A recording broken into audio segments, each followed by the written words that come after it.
Hello everyone, today we'll be seeing how fast Gastrodon can beat Pokemon Heartgold in a solo run challenge. Let's get straight into the video.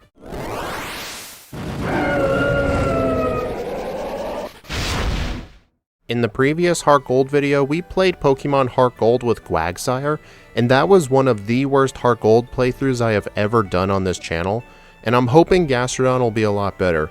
And I can definitely assure you it will, solely based on the moveset and the stats alone. You don't even need to look at anything else. If we take a look at its stats, we have 111 HP, 83 attack, 68 defense, 92 special attack, 82 special defense, and 39 speed. While yes, we are very slow, we are going to have a similar problem that Quagsire did with being able to outspeed Red's Venusaur, but as long as we have around 140 speed EVs, we'll outspeed his Venusaur around level 90, so it's not going to be too bad. Plus, if you compare our offensive stats, we do have 2 less attack than Quagsire, but 30 more special attack, and our water moves will be dealing a lot of damage. And if you also take a look at our starting level up learn set, we start off with Mud Slap, Mud Sport, Harden, and Water Pulse. And for some reason this thing gets Mud Sport at level 2 then Harden at level 4. That's strange, I've never seen a level 2 move before. Anyway, and then throughout the levels we'll get Mud Bomb at level 11, then Hidden Power, Rain Dance, Body Slam, Muddy Water, and Recover. Recover will definitely be very helpful. I'm not sure if I'll be using Hidden Power yet, but then again we'll have to continue with the playthrough to see for sure. Plus, Mud Bomb and Water Pulse are going to deal special damage, which will use our higher offensive stat, so it's going to be quite nice compared to Quagsire, because Quagsire in the early game also mainly had to rely on special moves, but that thing's special attack is not as good as its physical attack, and even then both of them weren't good. If you also take a look at our TM set, we get mainly similar moves to Quagsire. We get the stereotypical ice moves and water moves like Ice Beam, Blizzard, Surf, Water Pulse, stuff like that. And then throughout the other TMs, we can also get Earthquake, Return, and Dig, Sludge Bomb again, and then we can get Rock Tomb if we need it for Bugsy, and we could get Rock Slide from Brock if we need it to deal with Lance or with Red. Plus, we'll also get Surf.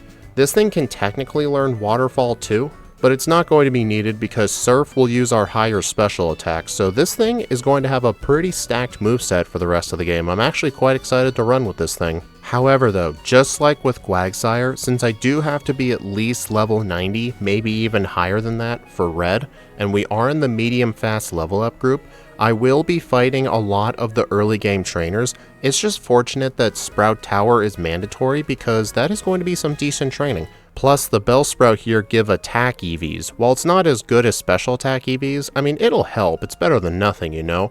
Plus, I will need to focus on speed EVs. I don't need to be as strict as I was with Quagsire, because this thing has 39 speed, while Quagsire had 35, and the extra 4 base speed will actually make a huge difference. And once the Bellsprout Tower is cleared out, we can go take on the very first gym leader, Falkner.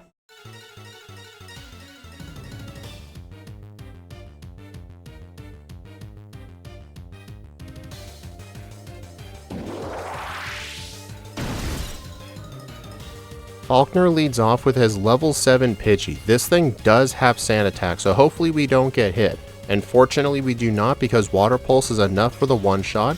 Then on the Pidgeotto, it outspeeds with Tackle. Water Pulse is doing roughly a third, so now Falkner is just spamming Roost over and over again, which is going to be very annoying. But it's just fortunate that I have plenty of Water Pulse PP. Plus, another little known feature of Roost, whenever the opponent uses Roost, for that one turn they lose their part flying type because it's like they're roosting on the ground. And since Pidgeotto outspeeds, if I predict he's going to use Roost, I could use Mud Bomb, mainly to try and preserve Water Pulse PP. But I honestly should have just stuck to spamming Water Pulse because there is that chance to confuse the opponent, but it doesn't matter though. Falkner is very easy and I win on the first try. Now with Falkner defeated, I fight a bunch of the trainers leading to the Union Cave. And even though I could get Rock Tomb to help deal with Bugsy, I think my powerful same type attack bonus Water Pulse will be enough, plus Rock Tomb uses my physical attack anyway, so I go up here to fight the Fire Breather, and then I decide not to get Rock Tomb. So anyway, once I get out of the cave, I can clear out the Slowpoke well, and then we can go take on the second gym leader, Bugsy.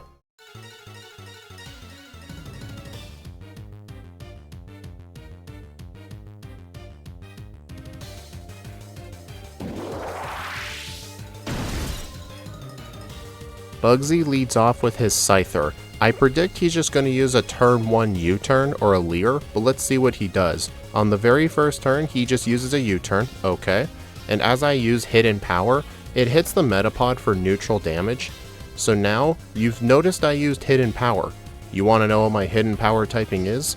My Hidden Power type is Hidden Power Electric. The reason I need Hidden Power Electric is to have a solution for a lot of the water types, mainly for Gyarados, because they're going to be immune to my ground type moves. So Hidden Power Electric is going to be the best choice.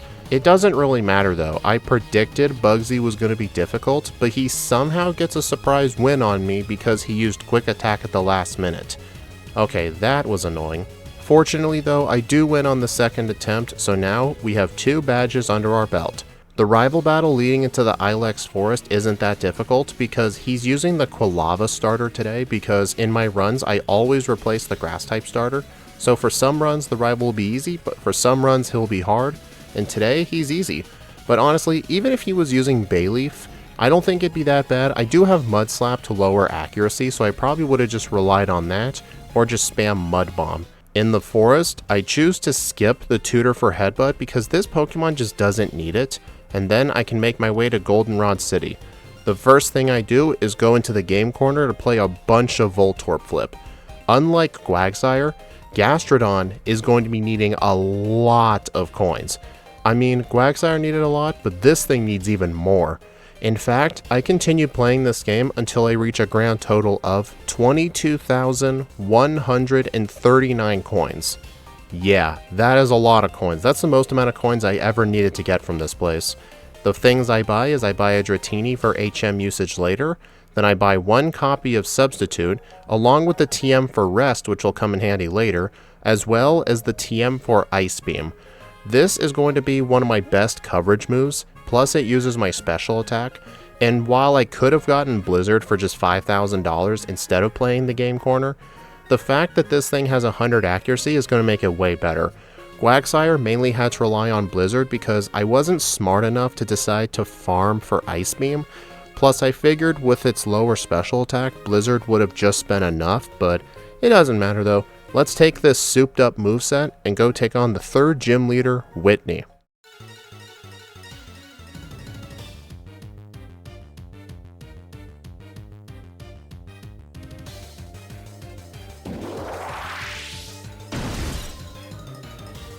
Whitney leads off with her Clefairy. Will she get off any metronome shenanigans today? I use a substitute. She metronomes Signal Beam. Fortunately, I resist that move. And then she tries to use Mimic on a substitute doll, which I believe doesn't do anything. Then on her Miltank, it hits me with Stomp. The sub doesn't break, but the second one does. And I just keep spamming Water Pulse. I end up confusing it, but sadly the Lumberry gets rid of the confusion. And then after I defeat the Miltank, I choose not to learn Rain Dance, and then I can go ahead and get the TM for Attract. This will come very much in handy later on into the game, near the end of the game. But now, after we have defeated Whitney, we need to go north up to Ecruteak City. Substitute normally makes the Morty fight very easy because you can use Substitute to block his Curse attacks. But here's the thing though, his Pokemon are quite decently fast. In fact, his Gengar has 64 speed, so if I can't outspeed the Gengar, I'm kind of in trouble.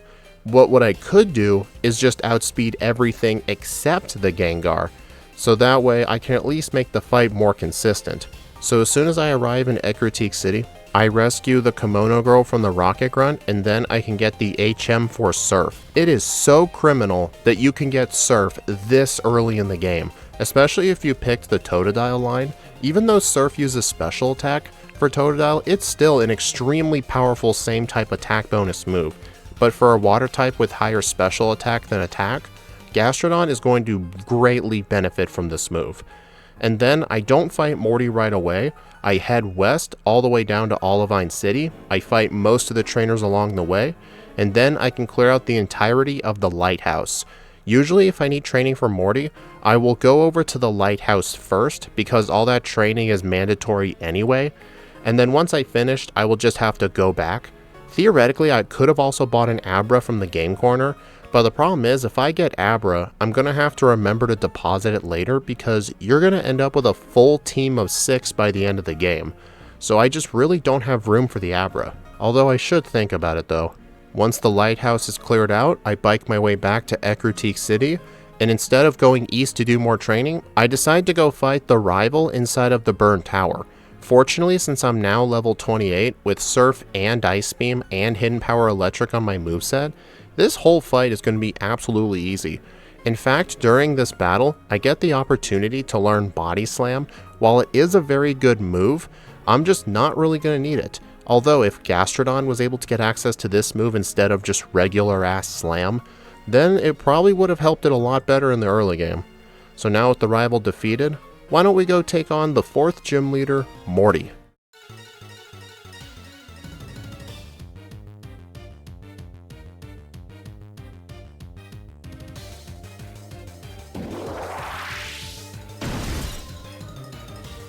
I have 47 speed for this fight. His first Ghastly has 41, so I can set up a substitute. It tries to use Lick, but it obviously won't break the substitute.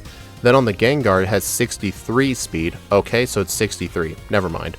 Earlier I said 64.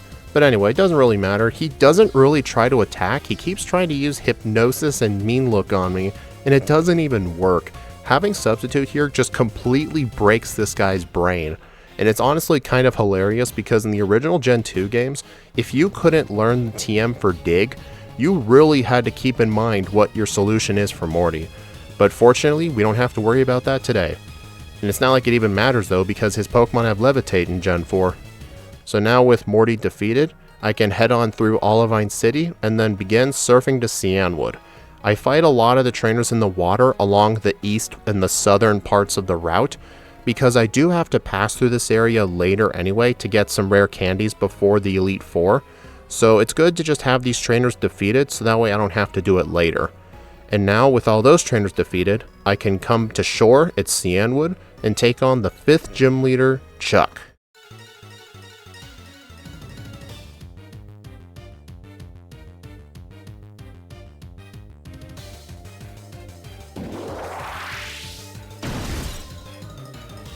Chuck leads off with his level 29 Primeape. The only thing it can really do is spam Double Team or use Rock Slide. I mean, if it tries to go for Focus Punch, I could just use Surf on it, but while I was using Surf on it, he switches into his Poliwrath to tank the Surf. But this is one of the benefits of having Hidden Power Electric, because without Hidden Power Electric, I would have to have kept Mud Bomb this entire time just to deal damage to it. But fortunately, once the Poliwrath is defeated, the Primeape goes down easily, and Gastrodon still only has 1 reset this entire run so far, and it was just on Bugsy. So this thing's honestly doing pretty dang good so far. And now afterwards, usually most runs would go take on Price because Jasmine tends to be the harder gym leader. But today though, Jasmine is actually going to be the easier gym leader because I can use Surf to one-shot her Steelix as well as her Magnemites. So let's go take her on right away.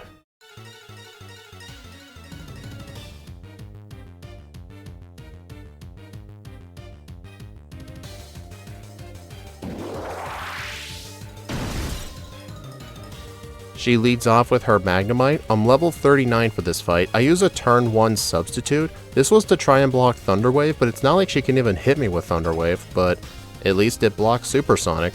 But anyway, I one-shot the Magnemite, I one-shot the Steelix, and then the second Magnemite is also a one-shot.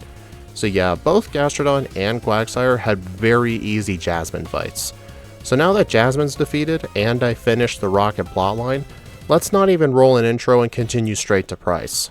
This is another fight where Hidden Power Electric is going to help this Pokemon a lot, because on the Seal, since it's pure water type, I can use Hidden Power Electric on it, but sadly it ends up living in red health, and it does hit me with Icy Wind lowering my speed, but then the next Hidden Power Electric one-shots it, so it must have been a range. Next up is the Piloswine. I go ahead and accidentally used Hidden Power on it because I misclicked, and then Blizzard breaks my substitute, and I realize this, so I switch on over to Surf and I one-shot it. Alright, last up is the Dewgong. I predict Hidden Power Electric is just going to be a 2-shot. It hits me with Aurora Beam, fortunately not lowering my attack, although it wouldn't really matter because I'm using special attacks anyway. But funnily enough, his Dewgong decides to use Rest during the fight, so that just made him a complete and easy victory. So now, since Price is defeated, we get that dreaded phone call, and now we have to clear out the entire Rocket Radio Tower section of the game. Nothing really eventful happens in this area, so why don't we just fast forward all the way to the 8th gym leader, Claire.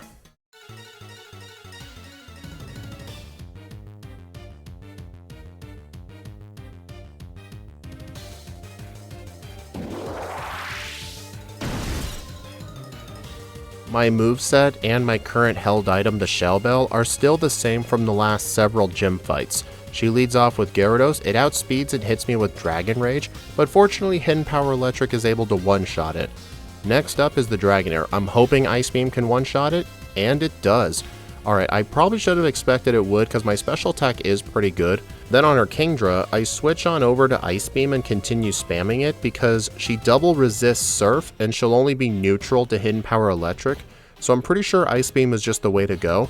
Plus on the bright side, at least there's a chance of a freeze. And if you're wondering why I'm taking water type damage, let me explain this thing's ability. The ability I went with is Sticky Hold, just to prevent my items from being knocked off, which is a completely useless ability in this game because the only Pokemon that I'm aware of that has knockoff is round 2 Bruno's Hariyama. But other than that, I can't really think of anything. But you may think, what about Storm Drain? You'll be able to get an immunity to water moves. Well, guess what? In Gen 4, Storm Drain acts exactly like Lightning Rod. It draws all water moves towards you in a double battle, but you don't become immune to it. Storm Drain only makes you immune to water moves until Generation 5. So yeah, that was very bad of them, and I'm glad they fixed it. But right now, Gastrodon is probably the first Pokemon I've solo ran in a long time where I have 2 ability choices and they're both equally worthless. That's just funny. Anyway, I head into the Dragon's Den, solve the quiz. I don't need the Dratini because I bought one, and then at this point I have to take on the Kimono Girls. These Kimono Girls tend to be very difficult fights because you have to fight them all in succession. And I do end up getting a reset. On the second Kimono Girl with her Espeon, her first Psychic gives me a special defense drop, and then the second Psychic crits me, so I end up getting a very quick reset. Fortunately though, none of the other Kimono Girls give me any blackouts or resets, so now I can head on up to the Bell Tower, run away from the Ho-Oh like a little bitch, and then I can head my way into Kanto and make my way to Victory Road. Before I take on the rival here, I get the rare candy, and then I can fall down this hole and get myself the TM for Earthquake. Earthquake is actually going to have one niche use at the end of the run, even though I'm a special attacker. And you may be wondering where Earth Power is.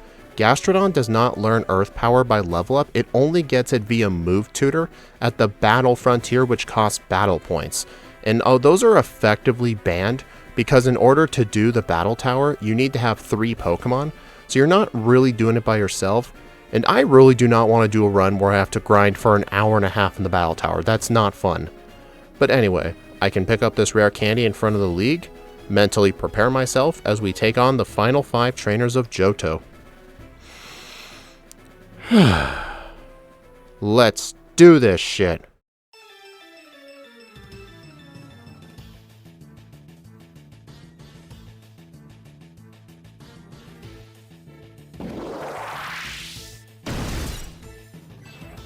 Will leads off with his Xatu. Fortunately, I outspeed it by 6, and I'm able to one-shot it with Ice Beam, so there's no shenanigans with Confuse Ray. And luckily enough, the Jinx actually missed Lovely Kiss on me, and I end up putting him in full restore range, so he uses a full restore on Jinx, causing me to have enough time to set up a substitute, and now with the substitute up, I can Ice Beam the Exeggutor, which fortunately doesn't have a grass move here. Then on the Slowbro, I use Hidden Power Electric, which does enough for a 2-shot, despite him using Amnesia. Then on the final Xatu, I use Ice Beam after Psychic breaks my substitute, and I one-shot it. Well, that was a lot easier than how it ended up with Quagsire. Next up is the Poison type Elite Four member, Koga.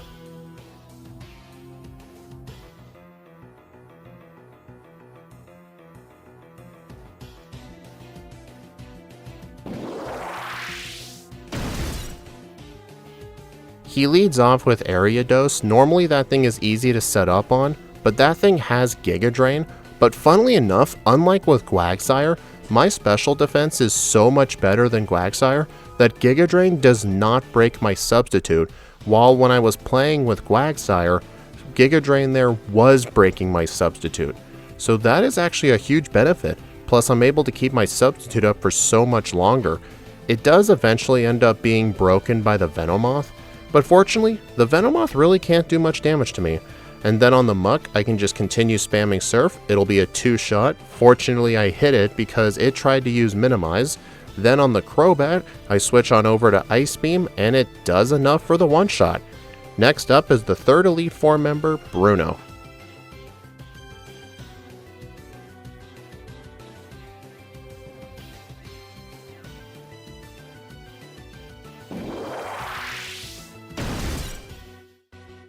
Bruno's Hitmontop usually likes to spam Dig almost every other turn, so I use this to take advantage and set up a free substitute, but his 2 digs, even though he tries to break my substitute, he actually does not. So then on the Hitmonlee, I try to use Surf on it, but he lives because the Hitmonlee has very high special defense, but that's fine though, I can just use 2 Surfs to knock it out. Then on the Machamp, Surf unfortunately does less than half, but for some reason, the second Surf just does so much more damage. I'm wondering if the first one just had such a bad roll, and the second one got a high roll. That has to be the explanation, because I'm sure that's a range. And then on his Hitmonchan, I used 2 Surfs on it. I don't have a substitute up, and he does hit me with Ice Punch, but fortunately he doesn't freeze, and I can move on. Next up is the Dark type Elite Four member, Karen.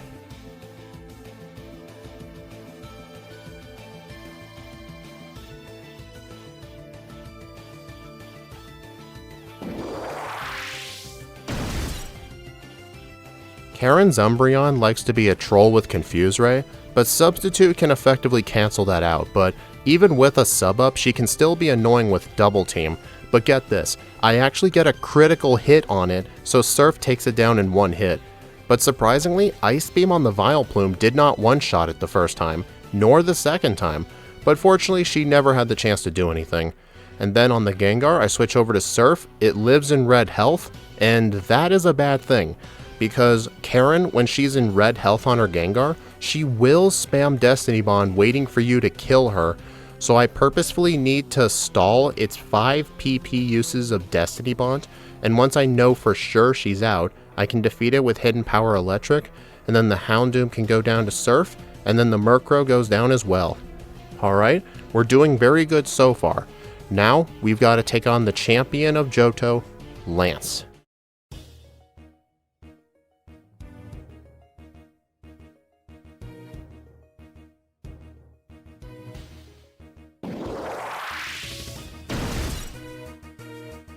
Lance leads off with his Gyarados, and this was one of the biggest reasons why we went with Hidden Power Electric. But first, I'm going to set up a substitute, and surprisingly, Waterfall broke it. I did not expect that. And then I just used Hidden Power Electric on it, and it lives at 1 HP. Okay, I'm level 57, almost level 58. If I was at level 58 over the next damage rounding threshold, I'm pretty confident that that Gyarados would have been a one-shot. But anyway, I one-shot his first Dragonite with Ice Beam, the second Dragonite with Ice Beam, and the third Dragonite with Ice Beam. Although it does outspeed and hit me with Dragon Rush, but fortunately I'm still in red health. Then on the Charizard, it does outspeed me, but I get a Quick Claw Clutch, and then I one-shot it with Surf. Okay, we're on the Aerodactyl. Please, oh please. It hits me with Aerial Ace, and I'm dead.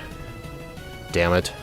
It does take me a few attempts to win this fight, but 5 resets into the run, I actually get 2 Quick Claw Clutches in a row on his final 2 Dragonites, and that lets me get to his Charizard at near full health, and then I can survive the Aerodactyl's Aerial Ace, knock it out, and now Lance is defeated, which means we're done with the Johto section of this game. However though, this is not where we end things. We are going to end things after we defeat the 8 Kanto gym leaders, rematch the Elite Four, and then we have to go defeat Red. I am going to be fading out to the blue fight though, but if any trainer or gym leader in Kanto provides any sort of issue, I will fade back in to them instead. So I am going to fade out. And there is someone who gives me an issue. Surprisingly, it's the water type gym leader, Misty.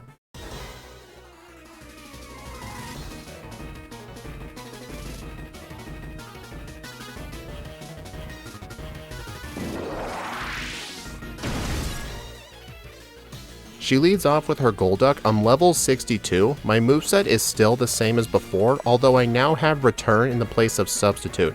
The reason I have Return is just because Ice Beam won't do that much to the Quagsire, but sadly, the Quagsire ends up doing tons of damage to me, and then on the Lapras, it's slowly approaching me towards 0 HP, and then at the very last minute, I misclicked, go for Return, the Lapras lives, and then Lapras ends up knocking me out, giving me my first reset since Lance. On the next attempt though, I do beat the Lapras and make it to the Starmie, but the Starmie outspeeds and hits me with Ice Beam, and it is able to knock me out because the Lapras put me to sleep with Sing and was able to deal so much of my HP. Seriously, I did not expect that the water type gym leader was going to provide a problem. 8 resets into the run, I have a Shell Bell equipped instead to slowly get some of my HP back, and using the Shell Bell, I am able to defeat Misty. Okay, I did not expect her to be difficult, but hopefully nobody else causes any Kanto problems. I'm sure this won't surprise you, but we gotta talk about Sabrina.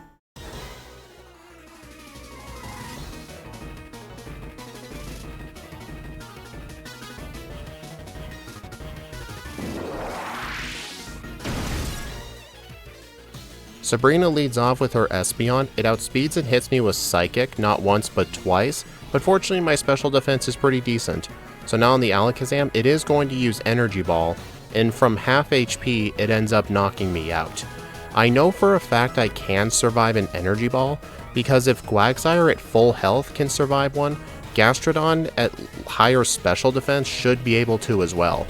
But after I failed defeating Sabrina, I decided to just leave and go do some other gym leaders. I have no idea why I tempted Sabrina at this point, because there's still other gym leaders I need to fight, such as Brock, Blaine, and Janine.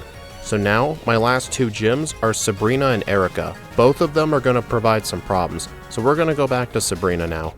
Once I come back here, I'm level 67, I'm still not outspeeding the Espeon, and surprisingly it uses Calm Mind instead of hitting me with Psychic, which ends up being a very bad thing, because now my Surf is doing far less damage, and her Psychic is doing so much more damage, so her Espeon is able to destroy me. It only takes me a couple more attempts to beat Sabrina, but I get a critical hit on her Espeon, which allows me to get to the Alakazam at full health, live an Energy Ball at 90 HP, and then once I defeat it with Surf, the Mr. Mime can go down to 2 more Surfs. Alright, now to talk about Erica. Something that's going to help me with Erica is the Choice Specs. You can get this item in the Lake of Rage once you have access to Surf. I did use it for Sabrina, but I forgot to mention it. So with the Choice Specs, I can use Ice Beam on all of her Pokemon and actually one-shot everything. Theoretically, I guess Choice Specs Ice Beam could have been an option for Quagsire besides Never Melt Ice and Ice Beam. Funnily enough, Erica provides no problem, all because of the Choice Specs, so I'm happy about that. But now we have 15 gym badges, we need to talk about Blue.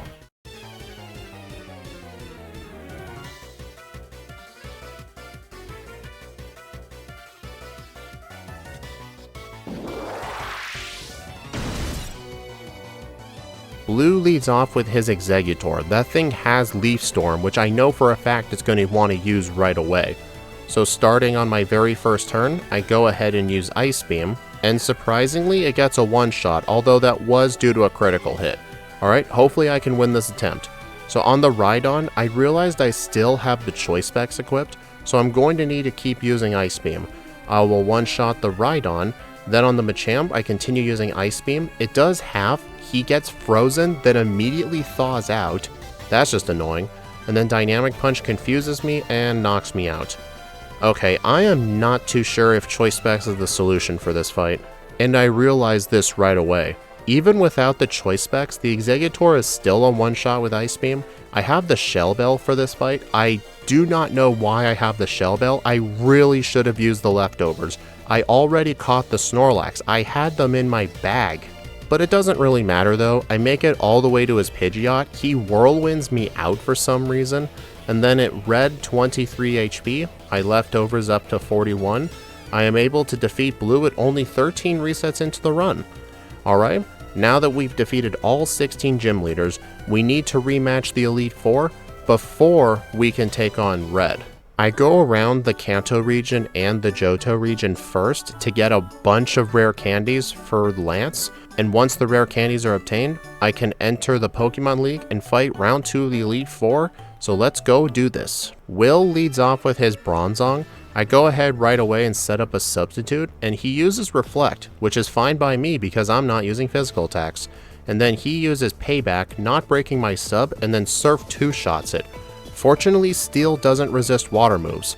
And then on the Jinx, it tries to use Lovely Kiss, but it fails for obvious reasons, and then I can 2-shot it with Surf. Next up is the Grumpig.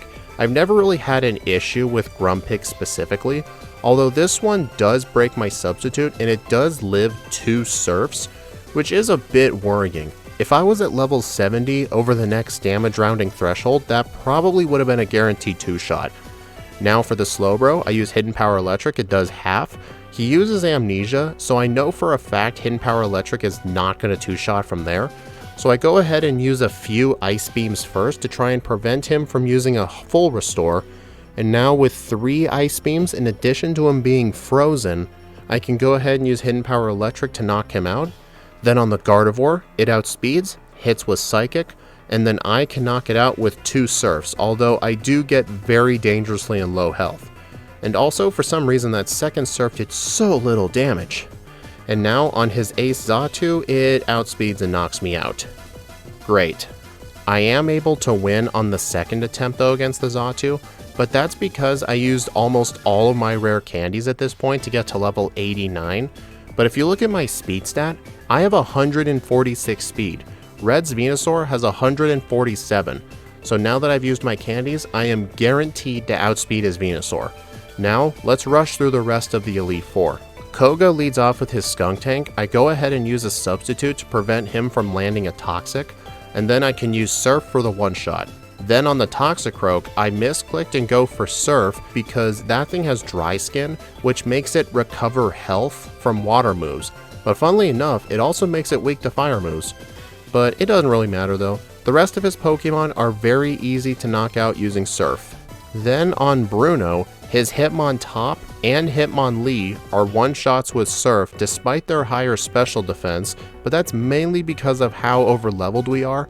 Plus, I did equip the Choice Specs for this fight, because that way, with the Choice Specs, I can actually one-shot the Machamp. One-shotting Machamp with a special move it's not weak to is definitely impressive, but like I said, level 90 definitely does help with that. Then on Karen, I still have the Choice Specs equipped, so I'm going to use the exact same strategy I used against Bruno. Just get locked into Surf, get the 50% special attack boost, and then just spam Surf over and over again. And after several turns, Karen is knocked out. It's a good thing in her rematch team she got rid of her Vileplume, because her Vileplume would have made this strat not work at all. But now the Elite Four's defeated, we gotta defeat Lance again. I am not going to want the Choice Specs for this fight. I go ahead and equip the Quick Claw. The reason I'm not equipping leftovers is because, remember earlier when I purchased Rest? That is specifically for this Lance fight, because there are going to be a lot of moments where I end up at dangerously low HP for this final Lance and Red fight. So I go ahead and teach Rest in the place of Substitute, because if you have Rest, there's really no need to have Substitute. But funnily enough, his whole team is just very easy. The Quick Claw is mainly just for insurance, plus I do plan to have it for red, unless I decide to use leftovers, but I don't think I'll be using leftovers. But anyway, thanks to Ice Beam, Surf, and Hidden Power Electric, I defeat Lance on the very first try.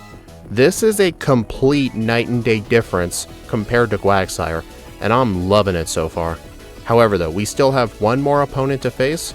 We need to defeat Red.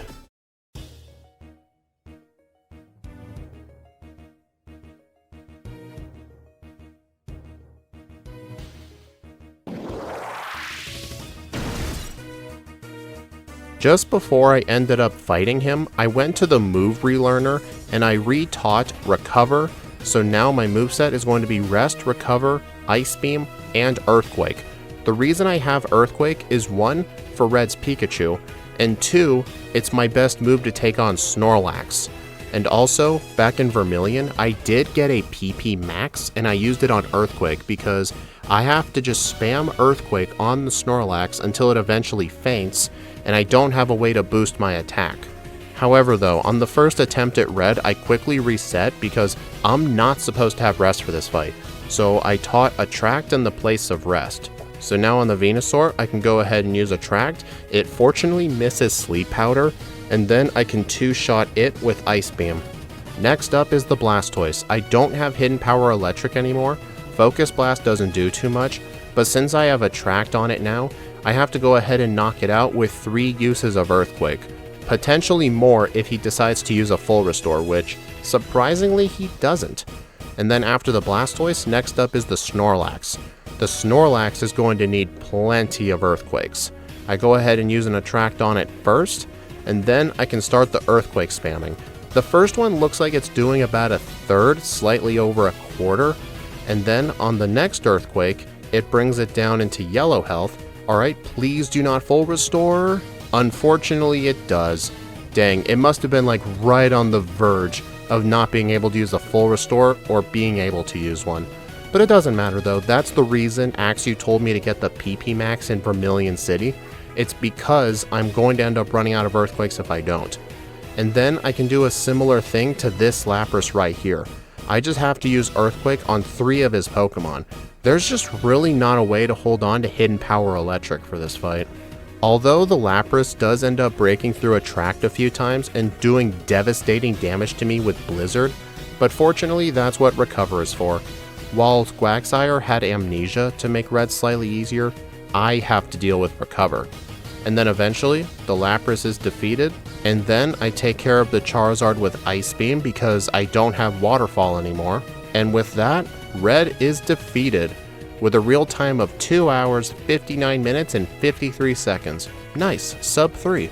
With 15 resets at level 92, with a game time of 7 hours and 39 minutes. Okay, this Pokemon played so much better than Quagsire. Although that doesn't mean it's good though. I still had to do a lot of training just to make sure I outsped Red's Venusaur. Cause yeah, 39 base speed is better than 35. The fact that throughout most of the game I was constantly moving second made this run take so much longer than it needed to. If we take a look at the leaderboard though, Gastrodon ended up being placed at 6th place overall. It was around 2 minutes slower than my second playthrough with Charizard, and that thing had 51 resets, mainly because my strat at Red is very luck dependent because I have to use a combination of Attract and Focus Punch. It did do better than Meganium surprisingly. I believe that is because Meganium's offensive options early game just weren't that good, but it did get access to Swords Dance. I feel like I could have played Meganium better, but I gave 2 playthroughs to it, so that's just the result I'm going to stick with. And all the way in 10th place down there is Quagsire, and just right ahead of Tyranitar. But anyway, I hope y'all enjoyed these 2 water ground types. I mean, I didn't enjoy Quagsire, but I hope you enjoyed the video in general. Please like, comment, subscribe if you want to see more, and be sure to follow me on my socials or support me through YouTube memberships. All YouTube members get access to all the patch files to all the backported solo runs we do on stream. Anyway, that's it for Heartgold this week. Next week, we're going to be tackling Hoenn again with Pokemon Sapphire. We're going to be doing 2 very bad Pokemon. We're going to be doing Dustox and Beautyfly. Yeah, that is not going to be fun runs, especially since Steven Stone's the champion. But even if this was Emerald version, I would still have to face Steven anyway. But we'll see how those go next week. I will see you all in the next video.